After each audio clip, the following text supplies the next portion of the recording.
All right, we teed it up. He brought us in a jersey. Craig Reynolds is joining us, President, Chief Executive Officer of our Saskatchewan Roughrider. Thanks for the tarp. You're welcome. You promised that. I think I did promise that at one point. See? So lives up to his you promises. got to deliver on those promises. There's a still just an unreal jersey. You know what I'm starting to see the Obsidian Green, the trucker hat.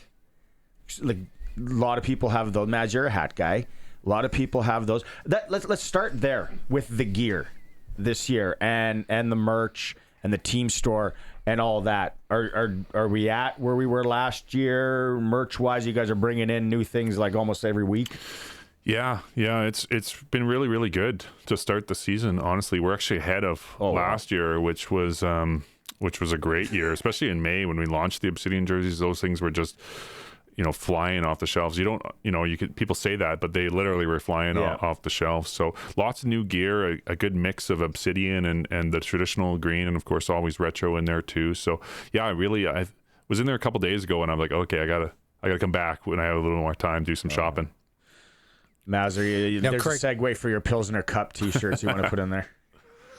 No, apparently no one wants to talk about that idea, so we'll just stick to business. Although, sometimes things take a little time to flesh out. Friday preseason game, we're hours away from the real thing. It's got to be one of the best feelings, knowing that the regular season's about to get started. It is. Let's be honest, winters in Saskatchewan are long, and I'm lucky enough I get to go to work at that beautiful stadium every single day, and you're sitting on, whether there's a CFL conference call or something, I'm sitting on, on that call in my office, and I look out at that stadium, and it's just snow covered, and I'm just like, I can hardly wait till we've got Rider fans back in here and we're playing meaningful football, and that happens on Thursday night. So it was a long winter, starting to get really, really excited.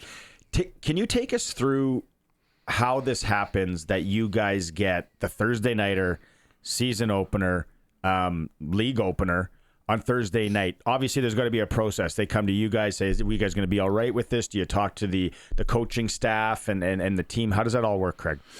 Yeah, so basically there's a scheduling process, and they just start sending you drafts, and you provide feedback on it. And obviously, in Saskatchewan, we know our fan base, they travel, and we appreciate greatly everybody who travels a long, long way to come to Regina for the football games. We have, 50% of our fans travel from outside of Regina, and we appreciate them immensely. So Thursday nights are very, very tough for the people of Saskatchewan. We appreciate that. And it's a challenge.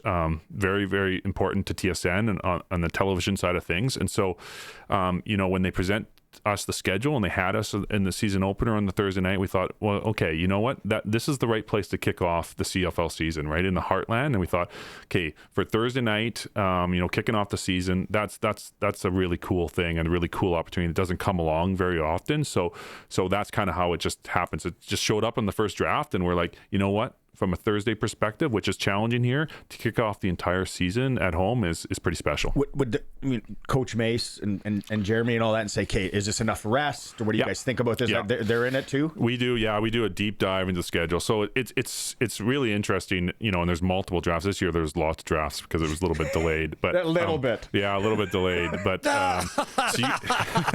so you got to look at it from so many different perspectives. So, one of the most important things for us, is the football side of things, right?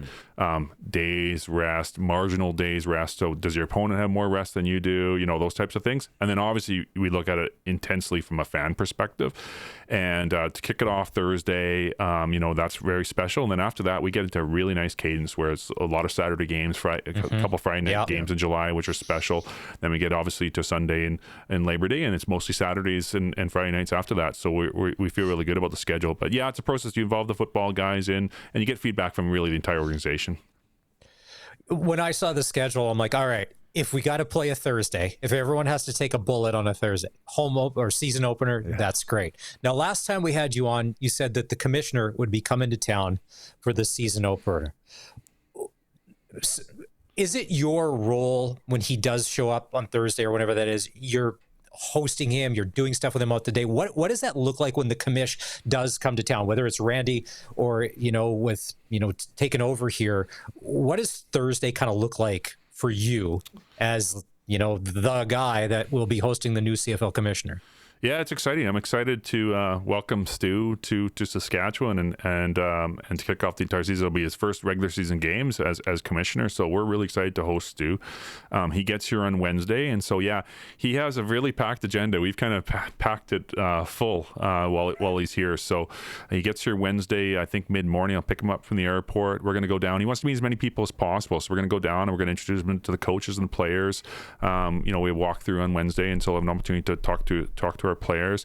And then we're going to introduce them to our team, our staff. We're going to have an all staff meeting, and they'll be able to hear from Stu, and then take him out for dinner and those types of things. And then Thursday he's doing some media blitz, if you will, and then we'll host him at the game. We're hosting a bunch of sponsors prior to the game and have Stu say a few words there. So really happy he's going to be here and spend some time with us for the season kickoff. Season kickoff and the game. What should people be hyped about coming up here Thursday? A lot of things. I think we got our first Pepsi halftime series is Braden King, and I just read. Did you guys know this? He's 6'9". What? Yeah, What? he is 6'9". I just read that today. I had no idea. So, Weyburns own. why isn't Braden he King. playing O-line? Yeah, I was going to wonder. Play guitar and O-line. Yeah, we're gonna have to take a look at him. I bet you a coach might work him out, maybe pregame, see what he's got. But yeah, so that's exciting. He's a rising star, American. He was on American Idol, and so we're really excited to have him. And then it's the first real game where you sort of showcase all the things you've been working on in the off season. We've got some really cool things. We've got some new technology. We were showing it a little bit in the preseason game. We got down and distance on the Maxtron, just like you get at home. So that's one of the things I know from a fan perspective. When you're at home, you get to see sort of down and distance, and you must have listened to the fans on that. Yeah, for sure, 100%. And so it's kind of duplicating that at home experience. You can see, hey, the guy looks like he got it, or it's gonna be close. Those types of things. So that's great. We got a new Bring 'em Out tunnel as well. There's little digital aspects there, and sort of the way they're doing them Bring 'em Out's a little bit different, and more Gainer. We're going to have Gainer a little more active this year, which again is based on fan feedback. So we're excited to see a little more Gainer. He is 6'9". Can confirm. 6'9". Yeah. There you go. Not Gainer, no. Yeah. No, Gainer's not. He is tall though. He is taller than me, Gainer. You talked about Thursday. I think we had you on before. And then anyone that's lived in Saskatchewan, whether it's Foam Lake or Saskatoon or Balford, Lloyd, wherever. People drive, and a lot of times, whether it's seeding or harvest or school early in the year, it's tougher for fans to come to the stadium, and probably more so. I feel kids are busier than ever, having 2 young kids. So that the TV deal and what we do on 620 CKRM is so important to give that to the fans and to make that accessible. TV deal next year with Stu, lots of talk around that. What is that TV deal worth to the Riders each year? Yeah, it's worth a lot. Like when you look at our financial statements and you look at our, we get a big revenue number. I think it's probably our 4th largest revenue number, 3rd or 4th largest revenue number is the CFL number. That's essentially the net TV deal. So everything else kind of is covered by the CFL sponsorship, those types of things covers sort of the league operating costs. So it's really the TV deal that kind of comes net to us, and so it's a big deal. It's 3rd or 4th most important revenue line to us. One thing I wanted to ask too. Do you know a lot? I think I read that CBS Sports again this year in the States is covering 34 CFL games, and then everything else. Do you know much? Do they talk to you guys much about the US deal? Are you involved in that? No, not overly. I do know that CBS has been very happy with it. Very happy with ratings and what they're seeing there, and obviously they're back with a big slate of games. Yeah, and then I do know the global rights all come up at the same time. So when the Canadian rights are up with TSN, the rights in the US and globally are up as well. So that's a big opportunity for us. But yeah, no, it's been great. I believe the season opener, Thursday nights on CBS Sports. Right on. Craig, and I know that you're sometimes layers removed from, what happens on the field, but also you're very directly involved with what happens on the field. Do you feel like the talent level of the CFL is at an all-time high across the league with all teams, with coaching staffs and players, just with everything that's gone into where we're at today, let's say as compared to maybe 5-10 years ago? It sure feels that way, doesn't it, guys? Like, even at the quarterback position, I know, I think it was, Dave and Farhan from TSN had done a little bit, or maybe it was just Dave had done a little across the country, a tour of quarterbacks, both starters and backups. And it sure feels like there's a lot of depth there. And that's the one thing I will say. It sure looks like across the league, there's a lot of depth. We feel really good about our depth as a team, but you go again across the country and you sure feel like there's some really good football players that are on rosters and sometimes in depth positions, and you even see some of the cuts from the weekend, and there's some really good football players, some veterans that didn't make teams. And so I guess that I think that speaks volumes to the overall talent level in the CFL right now. Really, really good. And being a Sasky guy, and we saw it in the draft, and we see it with guys here, that so many Saskatchewan kids are getting a look, not only with the Riders, but around the league. Yeah, tons. And the guys we had, a few went back to school, a couple went back to school and showed really, really well during all of camp and preseason. And, even, our couple junior players, talking to Jeremy, showed really, really well, and got some playing time in the preseason game. So, yeah, Saskatchewan is just, a hotbed of football and all levels and all, whether it's flag, touch, tackle, we punch above our weight class, that's for sure.